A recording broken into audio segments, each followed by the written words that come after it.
ये आकाशवाणी है। प्रस्तुत है कार्यक्रम सुर्खियों में। इसके अंतर्गत सुनिए, देश में सतत विकास को बढ़ावा देने के लिए सौर ऊर्जा की संभावनाओं और इसके विकास में आने वाली बाधाओं पर चर्चा। इसमें भाग ले रहे हैं ऊर्जा विशेषज्ञ नरेंद्र तनेजा और कार्यक्रम का संचालन कर रहे हैं अम्बरीश सक्सेना।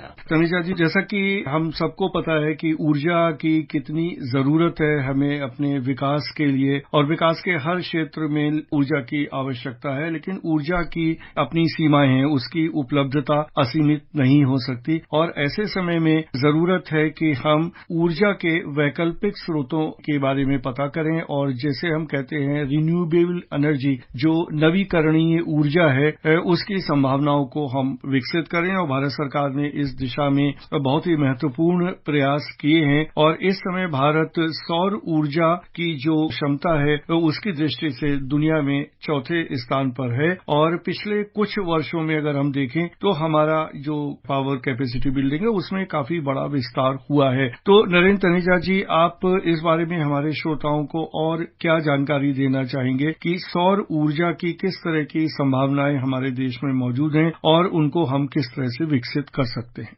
देखिए, अगर आप भारत के नक्शे को देखते हैं एक ग्लोब के ऊपर, तो बड़ा स्पष्ट सा दिखता है कि जो हमारा देश है पृथ्वी पे, वो एक ऐसा इलाका है जहां हमारे को सूरज की बड़ी कृपा है। मतलब जिसे अंग्रेजी में बोलते हैं वी आर वेरी ब्लेस्ड, कि जहां तक जो रोशनी की बात है या जिसको सोलर रेडिएशन बोलते हैं, वो भारत में भारी मात्रा में उपलब्ध है। और साल के लगभग 10 महीने हमको ये उपलब्ध होता है। मानसून के महीने होते हैं जब गहने बादल आ जाते हैं, तब उस समय थोड़ा दिक्कत कई जगह हो जाती है, लेकिन अगर आप उन 2 महीनों को निकाल दें तो 10 महीने तो हमारे पास जो है बहुत सारा जो है सौर ऊर्जा हमारे पास होता है। तो ऐसी स्थिति के अंदर जहां पे कि हम एक ऐसे देश हैं जिनको बहुत भारी मात्रा में हमको ऊर्जा आयात करनी पड़ती है। हम अपनी जरूरत का लगभग 88% 88% तेल आयात करते हैं, 54% प्राकृतिक गैस आयात करते हैं। हम काफी मात्रा में यूरेनियम जो न्यूक्लियर पावर प्लांट में यूज होती है उसको भी हम आयात करते हैं। कुछ थोड़ा बहुत कोयला भी हम आयात करते हैं। तो ऐसे में अब सरकार का ये नजरिया रहा है कि हमारी इतनी जो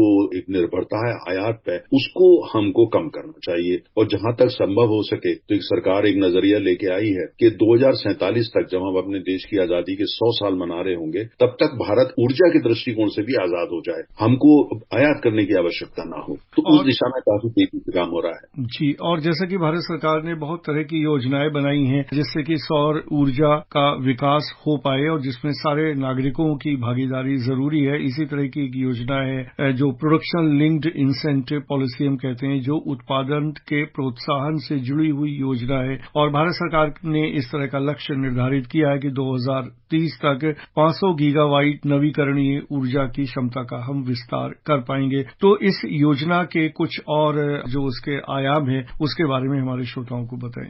जैसे कि आप जानते हैं कि हमारे यहाँ जो आर्थिक विकास जिस तेजी से हो रहा है, उसके लिए स्पष्ट है कि हम $5 ट्रिलियन अर्थव्यवस्था की तरफ बढ़ रहे हैं। तो उसके लिए हमको उतनी ज्यादा ऊर्जा की आवश्यकता पड़ेगी। और पर कैपिटा एनर्जी जो हमारे यहाँ कंजम्पशन है, उसको भी सरकार का पूरा प्रयास है उसको बढ़ाया जाए। अब इसके लिए 3 मुख्य एरिया है जहां तक जो रिन्यूएबल एनर्जी है उसकी बात है। नंबर 1 जो है वो सौर ऊर्जा का है, जिसमें सरकार सब तरीके की स्कीम्स के अंतर्गत जो है उसको इंसेंटिवाइज कर रही है, प्रोत्साहन दे रही है। खासतौर से उनको प्रोत्साहन दिया जा रहा है जो सौर ऊर्जा के उत्पादन में जो और निवेश कर सकते हैं, और जिस तरह की उनको प्रोत्साहन की आवश्यकता वो दी जा रही है। दूसरा जो है सबसे अहम है वो ये है कि अभी आज की तारीख में हमारी निर्भरता आयात पे काफी ज्यादा है। सौर ऊर्जा के उत्पादन के जो पैनल्स और सेल और इक्विपमेंट जो प्रयोग में आते हैं वो काफी भारी मात्रा में हम आयात करते हैं। तो सरकार जो पीएलआई का आपने जिक्र किया, और जो सरकार ने और भी स्कीम्स उसके लिए लेके आई हैं, जिससे ज्यादा से ज्यादा मात्रा में है हमारी इक्विपमेंट को जो है और जो सोलर पावर पैनल है, सेल है, भारत में उनका निर्माण करें,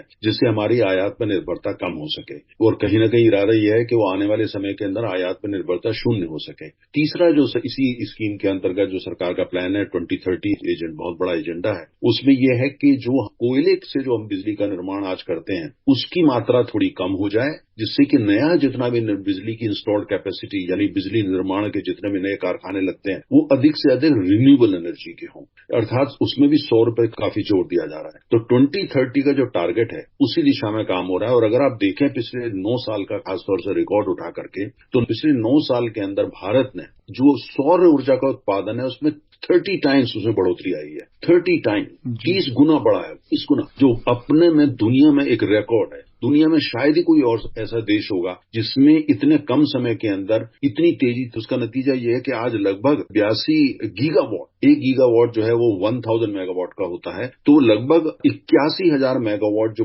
जनरेशन पावर का भारत में हो रहा है वो आज हम सौर ऊर्जा से कर रहे हैं, जो अपने में एक रिकॉर्ड है। और यही हाइड्रोजन को लेकर के है, जो क्या वो भी रिन्यूएबल एनर्जी है, उसको लेकर के मिशन पे काम हो रहा है। लेकिन जो सौर ऊर्जा है खासतौर से, और जो विंड एनर्जी है, उस पर बहुत ज्यादा फोकस है। और 2030 एक माइलस्टोन है, एक ऐसा माइलस्टोन जिसमें सरकार की कोशिश है कि शायद उसको हम 1 साल पहले ही कर सकें। जी तनेजा जी, एक और खास बात, जब हम सौर ऊर्जा या सौर उद्योगों की बात करते हैं तो 3 इसके बहुत ही महत्वपूर्ण पक्ष हमारे सामने आते हैं। एक तो जो आपने पहले ही जिक्र किया कि जो कॉस्ट है, जो लागत है इक्विपमेंट्स की, वो हमारे बीच में आती है। उसके बाद दूसरी जो मुख्य समस्या है कि वो स्टोरेज की है, तो और स्टोरेज, और उसके बाद उसका जो हम आगे ट्रांसमिशन करते हैं उसके लिए जो ग्रिड की जरूरत पड़ती है, अगर हम बड़े पैमाने पर ऊर्जा, सौर ऊर्जा को विकसित कर रहे हैं और उसको आगे भेजना चाहते हैं। तो ये जो चुनौतियां हैं स्टोरेज की और उसके जो ट्रांसमिशन की, इसके बारे में भारत सरकार ने और आगे क्या योजनाएं बनाई हैं?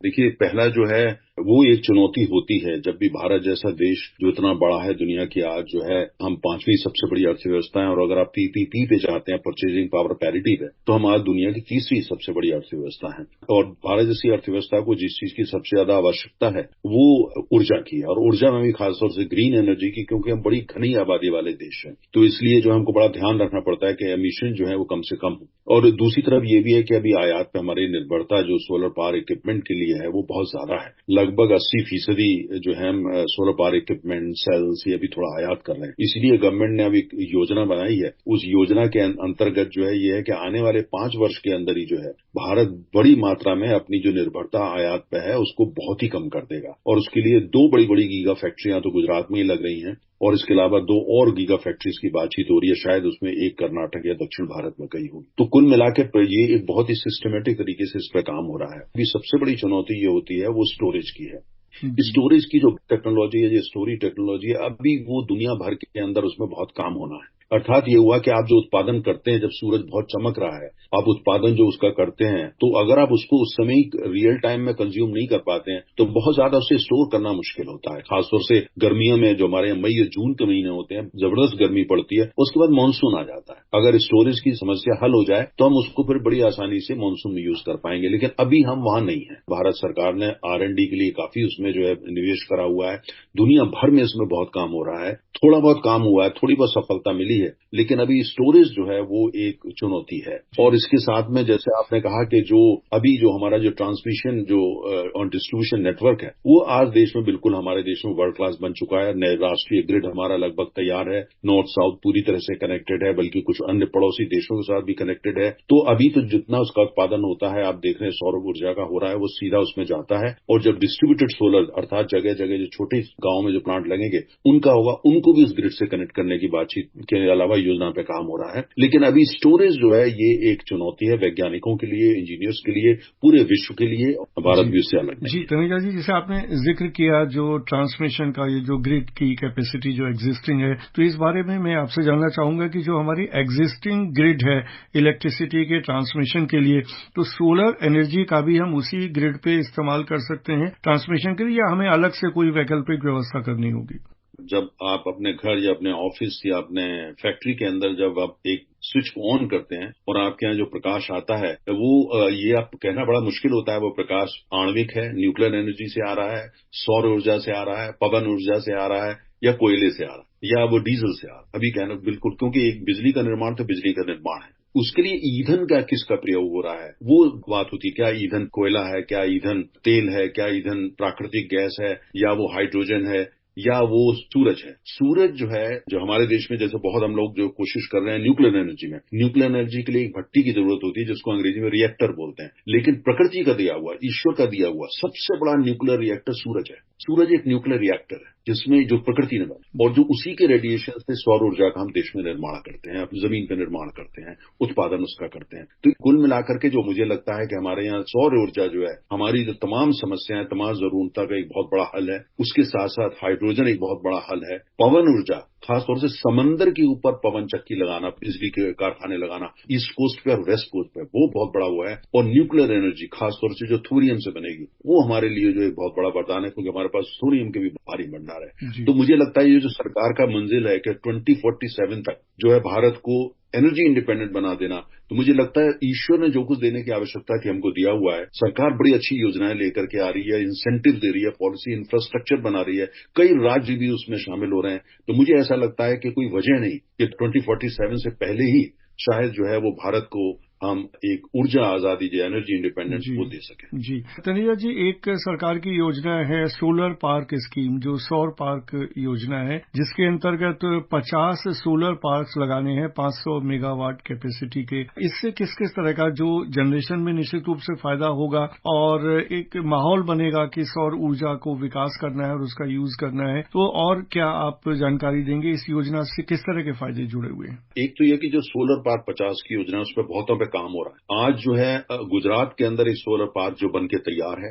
इस पे काम हो रहा है, जो इतना विशाल है कि आप उसको स्पेस से देख सकते हैं, अंतरिक्ष यान में बैठ के उसको देख सकते हैं, इतना बड़ा है और पूरी दुनिया में उसकी चर्चा हो रही है। सरकार की योजना है कि 50 ऐसे सोलर पार्क बने, लेकिन इसके साथ साथ, क्योंकि जब बड़े सोलर पार्क बनाने होते हैं तो भारी मात्रा में पूंजी की आवश्यकता होती है और इसको बड़ी कंपनियां ही कर सकती है। लेकिन साथ साथ सरकार ने पिछले बजट में एक नई स्कीम को लॉन्च किया। उसमें यह है कि आपकी छत पे आपका बिजली घर, छोटा सा आपका अपना पैनल होगा, जिससे कि आप सौर ऊर्जा का निर्माण करेंगे। उस सौर ऊर्जा का आप अपना प्रयोग भी करेंगे और अगर आपके पास सरप्लस होती है, मतलब ज्यादा हो जाती है, तो आप उसको ग्रिड में लगा करके बेच भी सकते हैं। तो आपकी आय भी होगी, आपका बिजली का बिल जीरो हो जाएगा क्योंकि आप अपनी बिजली का खुद निर्माण कर रहे हैं और साथ साथ आपकी आय बढ़ेगी। तो अगर आप एक गांव के स्तर पे देखते हैं या कस्बा या शहर के स्तर पे देखते हैं, तो ये बहुत बड़ा जो है एक आय का साधन भी लोगों का बनता है और साथ में यह है कि जो उनके बिजली के बिल है वो काफी सिग्निफिकेंटली कम हो जाते हैं। एक चीज और तनेजा जी, जो भारत सरकार ने योजना बनाई है, जैसे पीएम कुसुम योजना है, जहां पर कृषि क्षेत्र पर फोकस किया गया है और गांव में हम सौर ऊर्जा का निर्माण कर सकते हैं। तो उसमें जो